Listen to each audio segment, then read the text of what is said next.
The email arrived at 4:17 p.m. on a Friday, which is the corporate coward's favorite time slot. It allows the sender to scurry out to their Tesla and hit the 405 freeway before the recipient has time to process the rage. Subject: compensation review/Q3 adjustment. I didn't open it immediately. I let it sit there, bold and unread, pulsing like a migraine in the center of my Outlook monitor. I took a sip of my lukewarm green tea. I looked around the open plan office of Zephyr Stream, a mid-sized SAW disruptor in Silicon Valley that smelled perpetually of roasted coffee beans and desperation. To my left, the sales team was playing frantic ping-pong, high-fiving over a deal I knew for a fact they had structured incorrectly. To my right, the marketing interns were filming a TikTok dance about hustle culture. I am Mara. I am 42 years old. I am the senior contracts and IP analyst. That means I'm the person who reads the 400-page documents that the bros in sales sign without looking.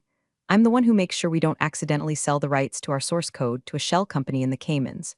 I am the invisible guardrail on a highway full of drunk drivers. I clicked the email. Hi Mara, thanks for your patience regarding the compensation adjustment request. You've reviewed your performance metrics, which remain stellar. However, due to current reallocation of Q3 liquidity into strategic acquisition channels, your raise got lost in legal. We simply don't have the approval code to push it through this cycle.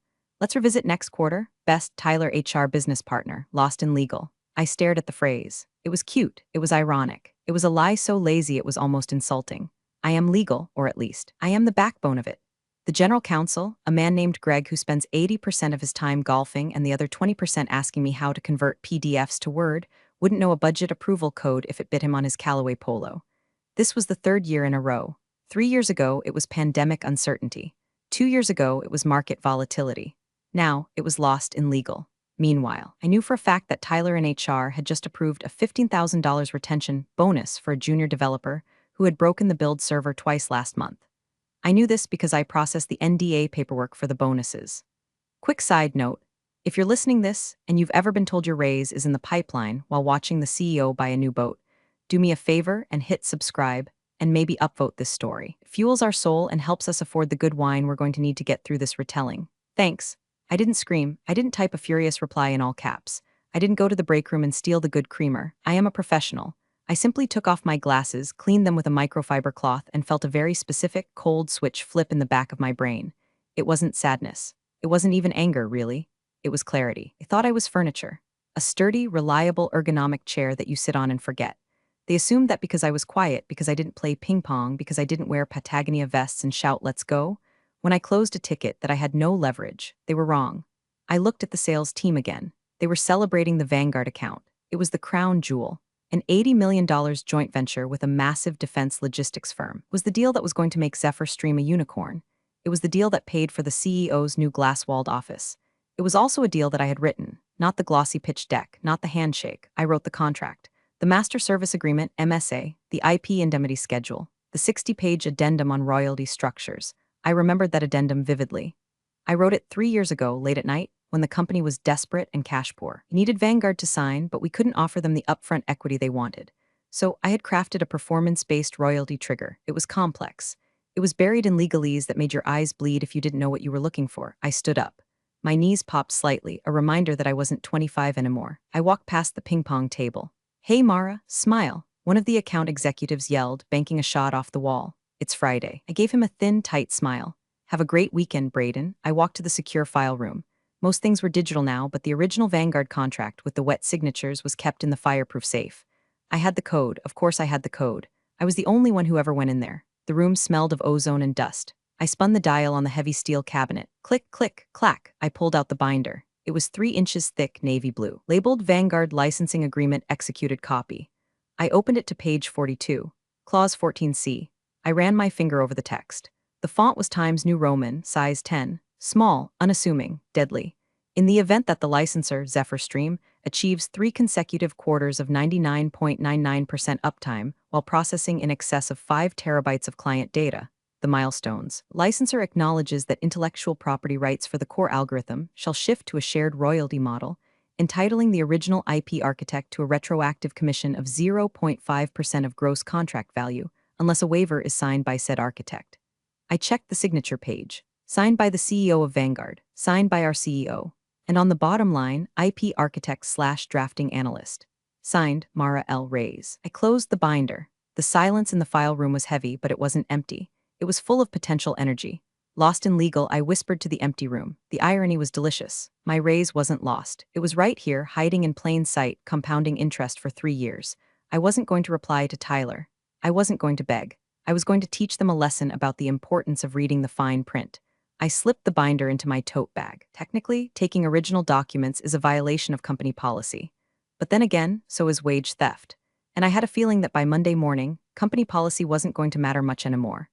I spent the weekend in my home office, which is the exact opposite of Zephyr Stream's headquarters. It's quiet, it's organized. There's no ping-pong table, only a very efficient espresso machine and a cat named Sertarari who judges me from a sunbeam. I had the contract, now I needed the data. Clause 14C was a dormant trigger. It relied on performance metrics. If the company sucked, the clause meant nothing. If the company did well, exceptionally well, the clause woke up and demanded to be fed. I logged into the admin dashboard. My access level is God mode. Not because I'm a hacker, but because 5 years ago, the CTO got tired of manually approving my requests for audit logs and just gave me root access to the data warehouse. He probably forgot he did it. People forget a lot of things about me. I pulled the uptime reports for the last 24 months. Q1 2023, 99.992% uptime. Q2 2023, 99.995% uptime. Q3 2023, 99.998% uptime. There it was. The first milestone, 3 consecutive quarters of near perfection. I remembered those months. The engineering team had slept under their desks. I had personally ordered 70 pizzas for late-night coding sessions. The CEO had bought himself a Porsche to celebrate the team's resilience. I had received a $50 Starbucks gift card. Next, the data volume. Client data processed, 12 terabytes. 15 terabytes, 22 terabytes, way over the 5 TB threshold. I sat back, the blue light of the monitor reflecting in my glasses. The math was simple, but the implications were staggering. 0.5% of the gross contract value. The Vanguard deal was valued at $80 million over 5 years. That's $400,000. Plus retroactive penalties for failure to notify. Plus interest, we were looking at $500,000. Minimum. But it wasn't just the money, it was the structure. I had written Clause 14C as a poison pill to protect the company from a hostile takeover back when we were a startup. It was designed to make the IP expensive if someone tried to steal it. But in their arrogance, the current executive team, most of whom were hired after I wrote the contract, had never bothered to reread the legacy agreements. They treated the Vanguard deal like a cash cow, milking it dry, oblivious to the fact that the fence around the pasture was electrified. I printed every log. I printed the quarterly reports where the CEO bragged about these exact numbers to the board. I printed the email from the CTO confirming flawless execution of Vanguard protocols. I was building a fortress of paper. Sunday night, I sat on my patio with a glass of Cabernet. I watched the California sunset bleed purple and orange over the hills. I thought about Tyler in HR. I thought about his lost in legal email. He had tried to save the company maybe $10,000 a year by denying my raise. In doing so, he had forced me to audit my own worth. I took out my phone. I didn't call a lawyer, not yet. I called the one person who would appreciate the irony of this situation as much as I did. I called the enemy. Well, enemy is a strong word. In the world of high-stakes contracts, opposing counsel isn't your enemy, they are your sparring partner. If you're good, there's a mutual respect. I dialed the number for Robert Vance. He was the general counsel for Vanguard, a shark in a bespoke suit, a man who had negotiated treaties for defense contractors. He scared the living daylights out of our CEO. He answered on the second ring. Mara, his voice was gravel and expensive scotch. Sunday, either the servers are down or you're quitting. Neither, Robert, I said, swirling my wine. I'm doing some housekeeping. I was reviewing the MSA we executed 3 years ago, specifically the royalty addendum. There was a pause on the line, a long, heavy silence. I could hear him shifting in his leather chair. Clause 14C, he asked. He knew, of course he knew. He was a good lawyer. He had probably flagged it years ago, laughed at how dangerous it was for us, and signed it because it didn't hurt Vanguard. In fact, if we defaulted on paying the IP architect, me, it technically put Zephyr Stream in breach of the vendor compliance standards. Clause 14C, I confirmed. It seems my company has overlooked the notification requirements. The milestones were met 18 months ago and they haven't paid you, Robert asked. His voice dropped an octave. It wasn't pity. It was predatory interest, not a dime. In fact, it just denied my cost of living adjustment. Robert laughed. It was a dry, sharp sound. Mara, that is extremely negligent of them. If they are in breach of the payment terms to the IP architect, that compromises the indemnity shield for the entire software suite. Technically, Zephyr Stream is operating our systems without a valid license right now. Technically, I agreed. I thought you might want to know, before I file anything. I appreciate the heads up, Robert said. Lunch tomorrow? The place on 3rd with the terrible lighting? See you at noon, Robert. I hung up. My hand wasn't shaking. I felt a sense of calm that I hadn't felt in years. I wasn't just an employee anymore. I was a liability.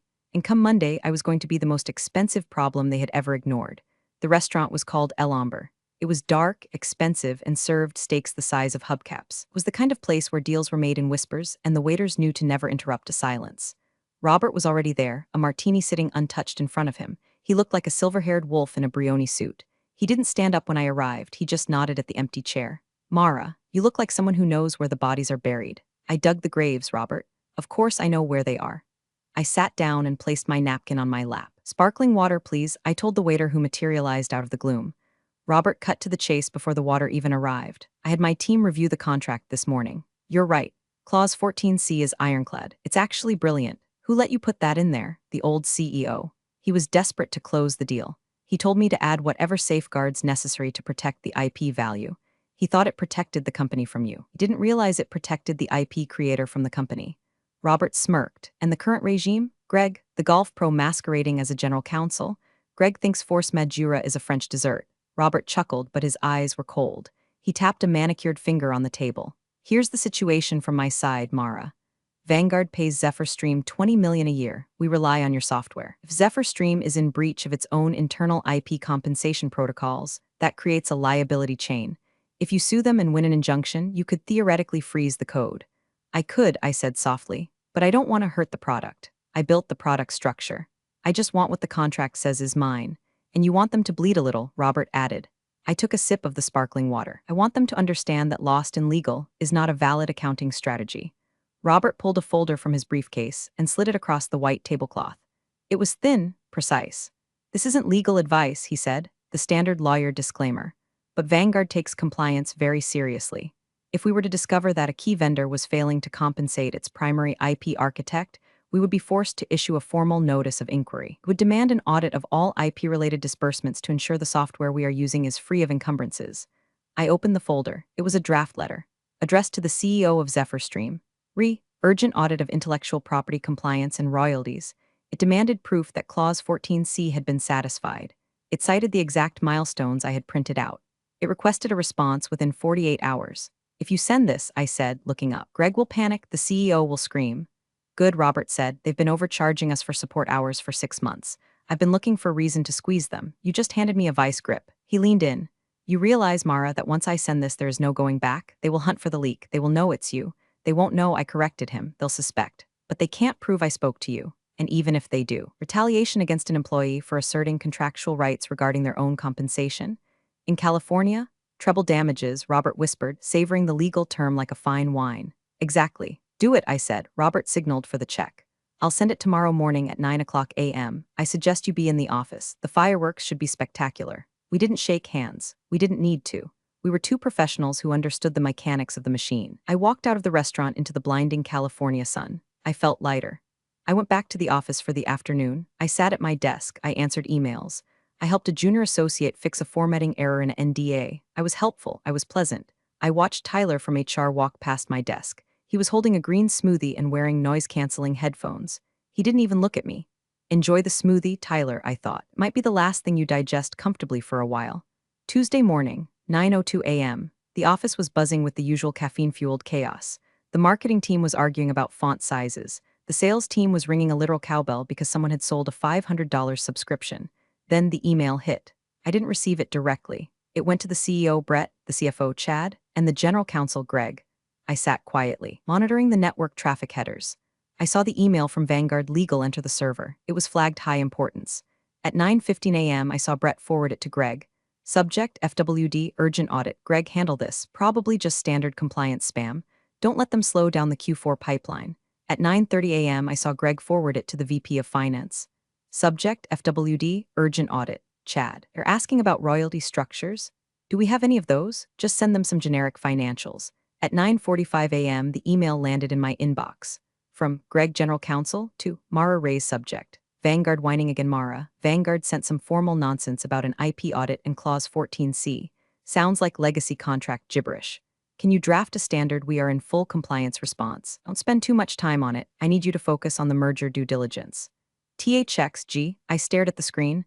I had to bite the inside of my cheek to keep from laughing out loud. They hadn't even read it. They hadn't opened the attachment where Robert had explicitly listed the milestones. They saw Clause 14C, didn't know what it was, and blindly forwarded it to the one person in the company who knew exactly what it was. They were asking the arsonist to investigate the smell of smoke. I opened the email. I hit reply. Hi Greg, I'll log this in the compliance tracker. I need to pull the original files to verify the specific language of Clause 14C. It might take a few days to cross-reference with the performance logs. I'll keep you posted. Best Mara, sure thing. Take your time, Greg replied instantly. Take my time. I wasn't going to take my time. I was going to let the clock run out. The Vanguard letter demanded a response within 48 hours. That meant Thursday morning. If we missed the deadline, Vanguard reserved the right to suspend payments pending investigation. I created a new digital folder on my encrypted drive. I named it Contingency Escalation. Into this folder, I dragged 1. The original email from HR denying my raise. 2. Email from Greg asking me to handle the audit regarding my own unpaid royalties. 3.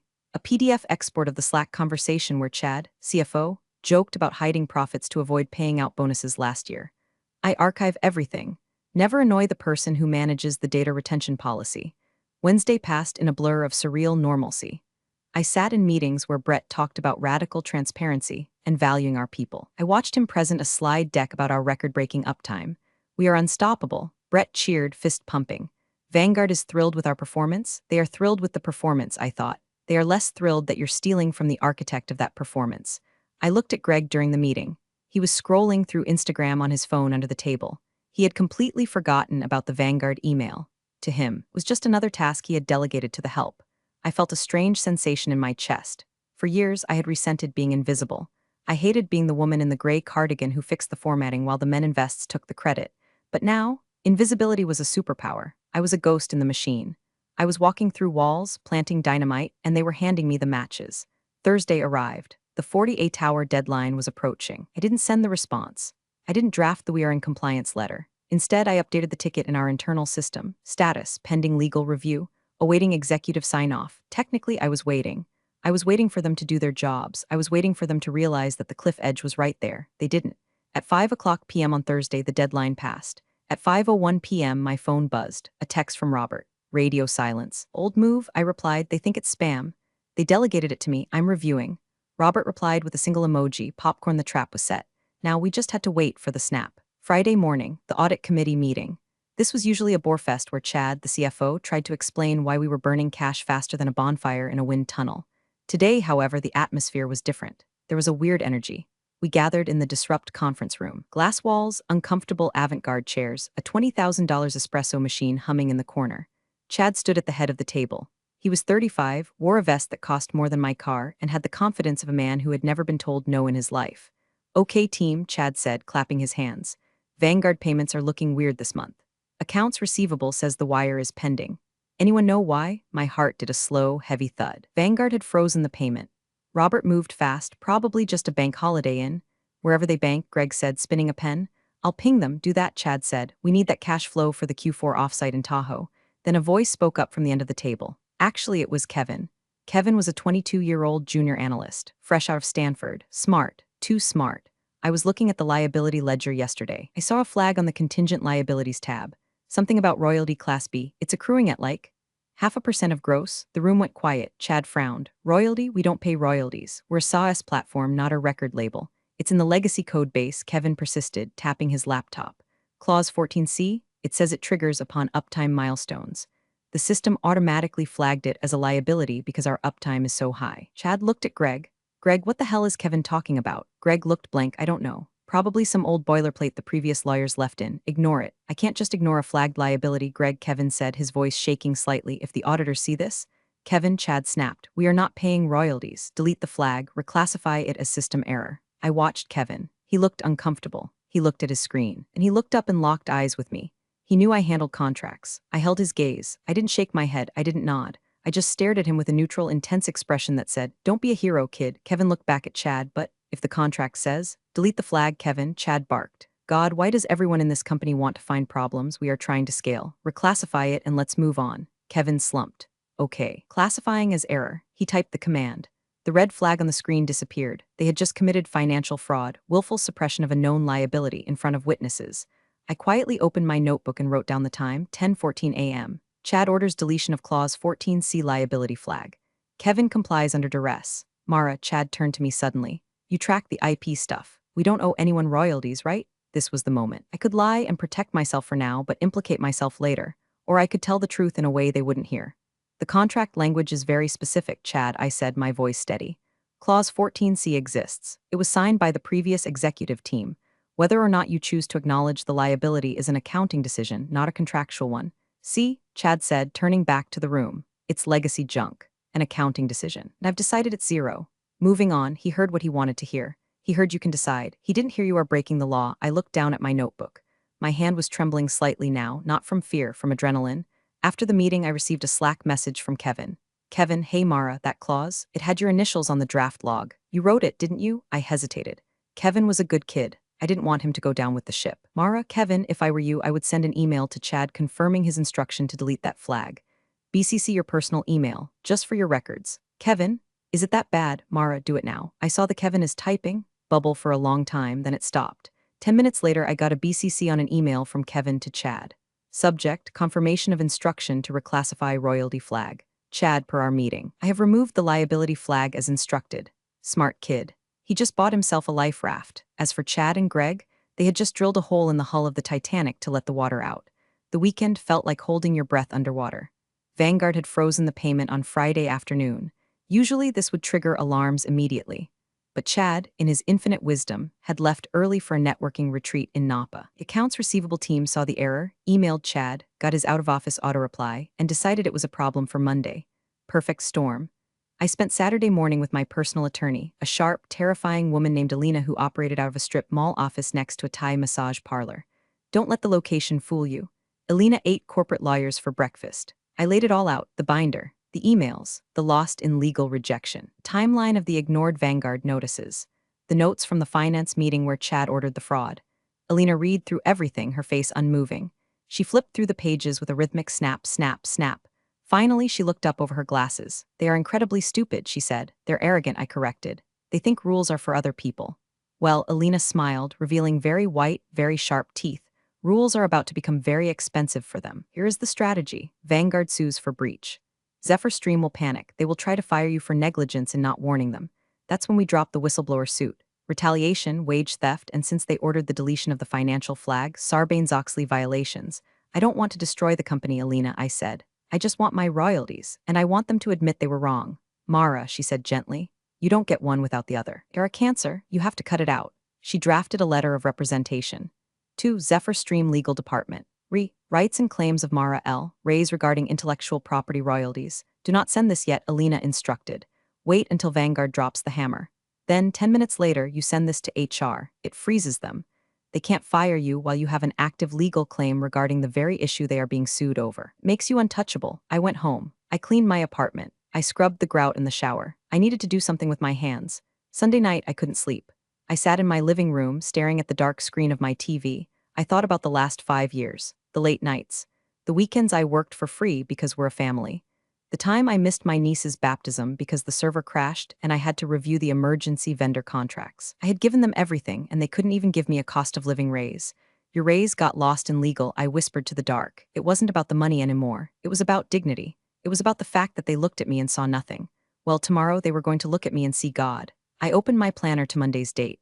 I wrote a single word, subpoena. I laid out my outfit for the next day, a black blazer, sharp, severe. A funeral for your career suit. I checked my email one last time. Nothing from Chad, nothing from Greg. They were sleeping soundly, dreaming of bonuses in Tahoe. I turned off the light. Sleep tight, boys, I said. Winter is coming. Monday, 8:45 a.m., the all-hands meeting. This was a monthly ritual where Brett stood on a stage. Yes, we had a stage in the break room and told us how we were changing the world. The room was packed. People holding coffees. Looking tired. Brett was up there wearing a t-shirt that said disrupt under a $2,000 blazer. This quarter is looking incredible, Brett shouted into the microphone. Vanguard is expanding. We are looking at a 20% growth trajectory. I stood in the back, leaning against the wall near the exit. I checked my watch. 8:52 a.m. The double doors at the back of the room opened. It wasn't a late employee. 2 men in dark suits walked in. They weren't wearing tech casual. They were wearing federal court formal. Behind them walked Robert Vance. The room quieted down. Ripples of confusion spread from the back to the front. Brett stopped talking mid-sentence. Can I help you, gentlemen? Brett asked, squinting against the stage lights. Robert walked straight to the stage. He didn't look at the crowd, he looked at Brett. Brett Sterling, Robert asked. His voice didn't need a microphone, it carried. Yeah, who are you? One of the men in suits stepped forward and handed Brett a thick stack of papers bound with a heavy clip. You are being served, the man said. Civil lawsuit for breach of contract, intellectual property theft, and willful noncompliance. Plaintiff, Vanguard Defense Logistics. The room went dead silent. You could hear the espresso machine hissing in the distance. What is this? Brett laughed nervously. Is this a prank, Chad? Greg? Greg pushed his way to the front. Robert, what the hell is this? We have a meeting scheduled for. We had a deadline, Robert cut him off. It expired Thursday. You failed to respond to a formal notice of audit. Per Clause 14C in Section 9 of the MSA, Vanguard is immediately terminating the service agreement for cause and seeking damages for unauthorized use of unlicensed IP. Terminating? Brett's face went the color of Elmer's glue. You can't terminate. That's an $80 million contract. It was an $80 million contract, Robert corrected. Now it is a lawsuit for $120 million, including treble damages for the fraud detected during our preliminary review. Fraud? Chad squeaked from the side of the stage. We have reason to believe you suppressed known liabilities regarding the IP architect's royalties, Robert said, his eyes scanning the room. He found me. I didn't wave. I didn't smile. I just adjusted my glasses. Robert looked back at Brett. Your license to use the software is revoked effective immediately. Unless, of course, you can prove you have settled the outstanding debts to the IP owner. Brett looked at the papers in his hand. He flipped them open. IP owner, we own the IP. Read page 42, Brett, Robert said coldly. Clause 14C, you don't own it until you pay the royalty, and you haven't paid. Greg grabbed the papers from Brett. He scanned the page. I saw the moment it hit him. I saw his hands start to shake. The paper rattled audibly. The raise, Greg whispered, the cost of living adjustment. He looked up. He looked at the back of the room. He looked at me. Every head in the room turned. 200 people followed Greg's gaze to where I was standing by the exit. I didn't shrink. I didn't look down. I walked forward. The crowd parted like the Red Sea. I walked right up to the stage. Mara? Brett asked, his voice trembling. What is going on? I think I said, my voice calm and clear, that my raise just got found illegal. I pulled an envelope from my blazer pocket. Alina's letter, representation and whistleblower protection. I handed it to Greg. I believe this belongs to you, I said. Then I turned to Robert. Shall we go to a conference room? It seems we have some negotiating to do. Robert smiled, a shark smelling blood in the water. After you, Miss Reyes. Walked out of the break room together. Behind us, the silence shattered into absolute chaos.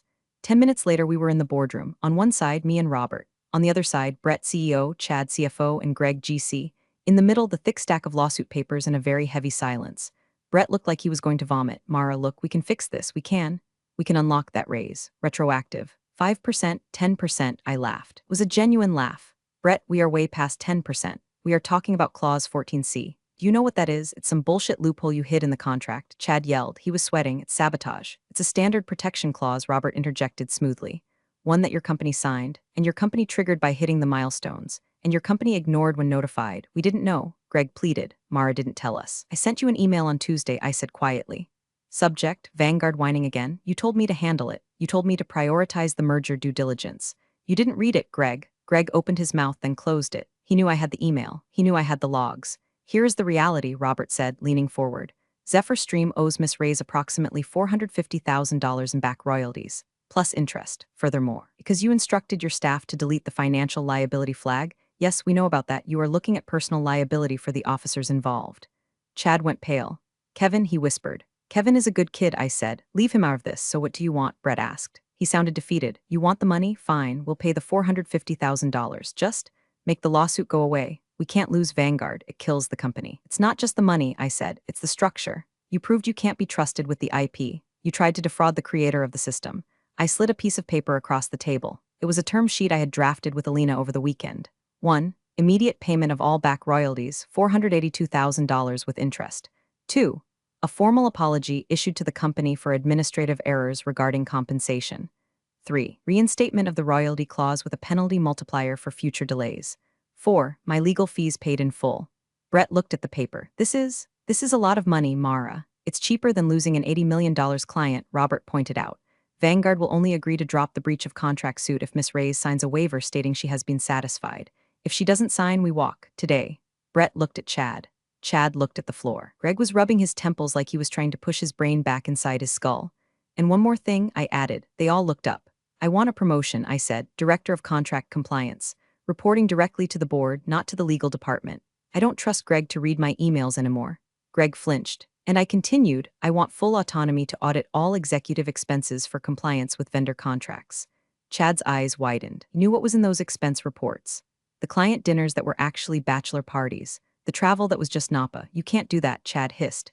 Then Robert files the lawsuit, I said simply. And the discovery process will find all those receipts anyway. Your choice, Chad, an internal audit by me or a federal audit by the court? The room was silent for a long minute. The air conditioner hummed. Brett slumped in his chair. He looked at me, really looked at me. The first time in 5 years. He didn't see the quiet woman in the cardigan anymore. He saw the person who held his life in her hands. Fine, Brett whispered, done, we'll sign.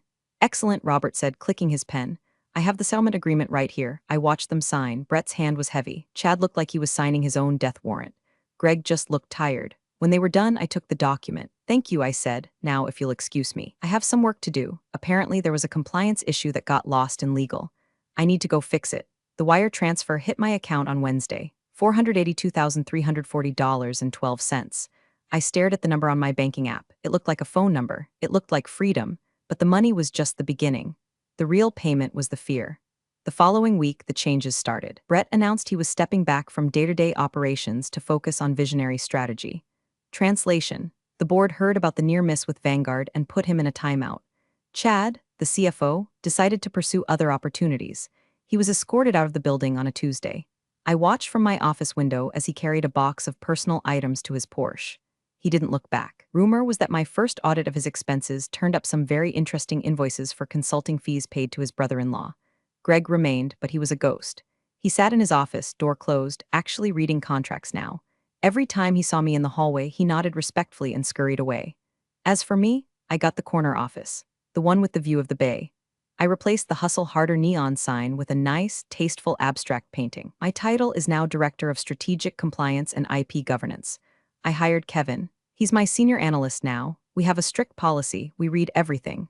We flag everything. And we never, ever ignore a red cell in the spreadsheet. The culture of the office changed, too.